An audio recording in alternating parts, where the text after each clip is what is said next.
Now, as you guys probably know, based on the Google Task video I made not too long ago, I like to keep myself organized. I like writing to-do lists, and I also like writing down my big appointments or anything that's huge so I don't forget, because I hate when I miss my appointments, as well as just not feeling organized in my life. So I have my iPad Pro here, and what I want to do is show you guys how I stay organized using Google Calendar and how I recommend you guys can start using it as well. So if you guys look here on my Google Calendar, you're going to see that this is actually how my life looked back last year in January. And the way this worked was that I write down anything that's important and also color coordinate it depending on what it is at the moment. So for example, if you look, I have anything that's yellow are things that are going to require me to make some sort of payment, whether that be a monthly payment of like a phone bill or something, but in general, it's just going to be payments. Red are appointments / things that I cannot miss because they're work related. And then blue, specifically the blue that has Nike on it, that's specifically when I worked at Nike at the time. And then I had to make sure like I never forgot when I worked. So if I go ahead and go to any of these, so let's say I go to Nike. Now when I open it, you guys are gonna notice a couple things, right? You're gonna notice the title, you're gonna notice the date and time. So as you see, December 31st on Monday, I work from 11 a.m. to 6 p.m. And I also have it set that at my specific email, I have it so like they will send me an email, and they're also going to notify me on my device 30 minutes before 11 a.m. to notify me that I have work. That way I don't forget. And that right there is actually what helps me the most. It's just remembering what I had. Because even when I was in college, I literally did the exact same thing. So this is a perfect example of how my calendars look. And then what I want to show you guys is how you can set it up and just how quickly you can make this happen, especially for monthly occurring things. But all right, so now what I want to do is show you guys how you can do this as well. So what I want you to do is go ahead and click the plus sign. You're going to click on event. And then from there, I want you to go ahead and give your event a title. And let's say this is for work. So just put work, right?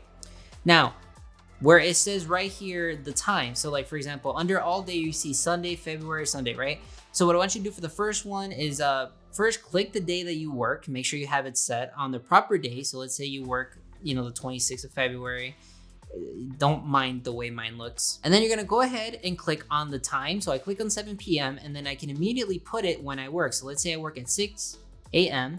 And then on the same day on Sunday, I work from 6 a.m. to let's say 3 p.m., right? All right, now once you have it there, let's also say right here by this timer that it has 30 minutes before, you wanna have it set to remind you that you work. Let's say you want an hour instead of 30 minutes. So you're gonna go ahead and click it.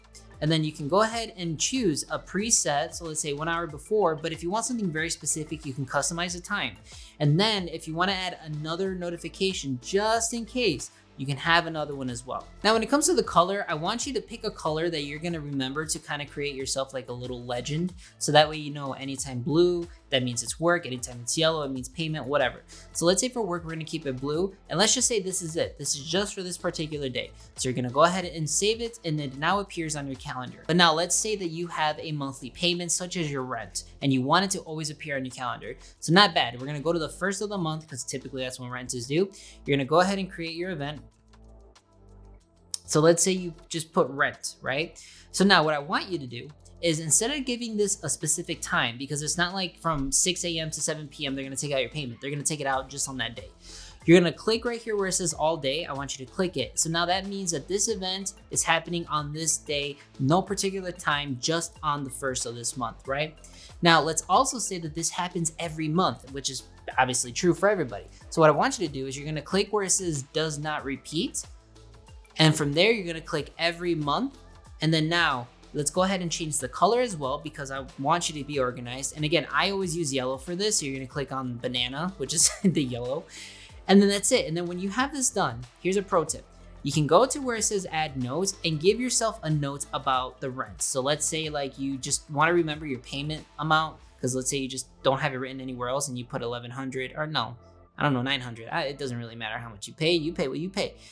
And then once you do that, that's it. You can go ahead and click save, right? And then once you do, okay, I put mine on the 29th of the month. Okay, for my sake, I'm gonna get rid of this so I don't confuse myself. Now, in case you made a mistake, or maybe you're like me, you don't need to have 2 rent things showing up. You can easily delete it, as well as the following reoccurring events, so you don't have to go through every single individual one. What I want you to do is go ahead and click on the rent. You're gonna click on the 3 little buttons, and then from there, you're gonna click delete, and make sure when you delete this, you click all events. Bam. And then now moving forward, every single thing that would have occurred, which is the rent, is now gone. Okay, and I know that it's very simple, but that is literally what I do to keep myself organized. Again, I mainly put important dates. Now, this is what I want to stress. I wouldn't recommend necessarily putting things like your shopping list on the calendar. Like, there's no reason, in my opinion. What I recommend is you put like the times that you work for your work. So once you get your paper calendar schedule, or even if you get it through email, still put it on your calendar app, because that way, no matter what, you know you have it with you at all times, and it's not going to be locked down on your company's calendar or something. I also recommend you put your school schedule. So if you're a school student, find your schedule. You know you have like, physics from like 9 a.m. to 11.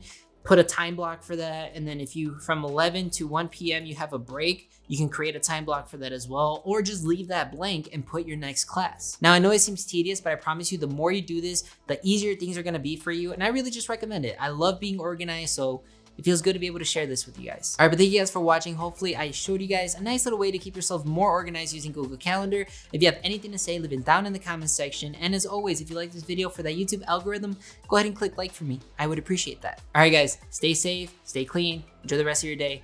Take care.